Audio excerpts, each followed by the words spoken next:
Could Chris Borland end up being known as the pioneer? The former 49er linebacker retired unexpectedly over concerns about football and head injuries. Just this last week, two more, Brickashaw Ferguson and A.J. Tarpley, retired for the same reasons. And now a former Bay Area football player is proving their concerns to be legitimate. Here again is Vern Glenn.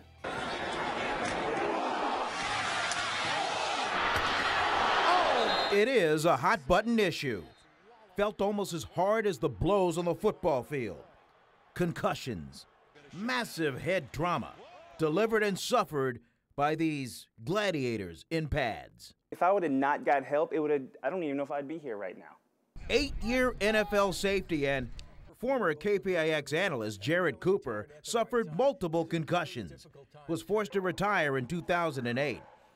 But that's when the lingering effects of playing the game really kicked in. Every nerve in your body is on fire.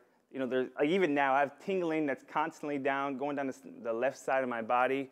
It's just, you know, it's a game of, am I going to make it today? And if not, you got to be really smart and just not do it. Tight end is in the backfield, and he provides a block for Brown. Oh, what a hit by Cooper. I had a seizure because the pain got, you know, my body strength got so low, and I'm in bed probably from 14, 17, 18 days a month. It's still like that. Wow. But now when I'm in bed, you know, at least I can kind of watch TV. I can eat now. I mean, I went from 230 to like 180. I found a disease that no one has ever seen. Repetitive head trauma chokes the brain. It was so well addressed on the big screen. In the film, Concussion. Day by day, we get better and better. And currently, nightly here on stage at the San Francisco Playhouse in the play Colossal. Such platforms finally force the NFL's hand. Do you think there is a link between football and degenerative brain disorders like CTE?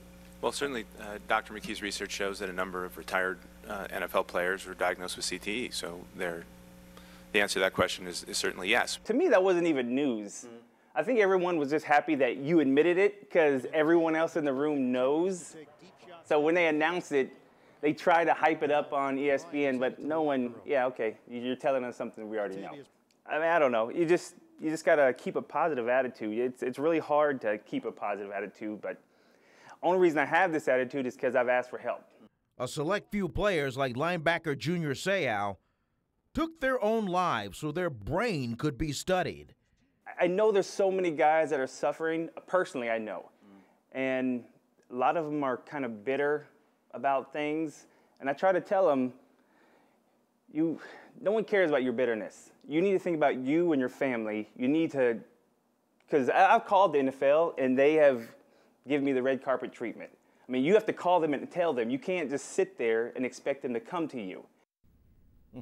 Cooper sees up to 4 doctors from UCSF just to keep his body issues, especially the migraines, in check. He lost his license for 5 years because he had a seizure.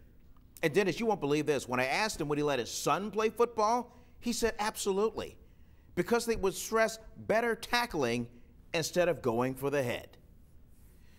Back upstairs to game day. Pretty tough, Vern. The genie is out of the bottle in terms of football.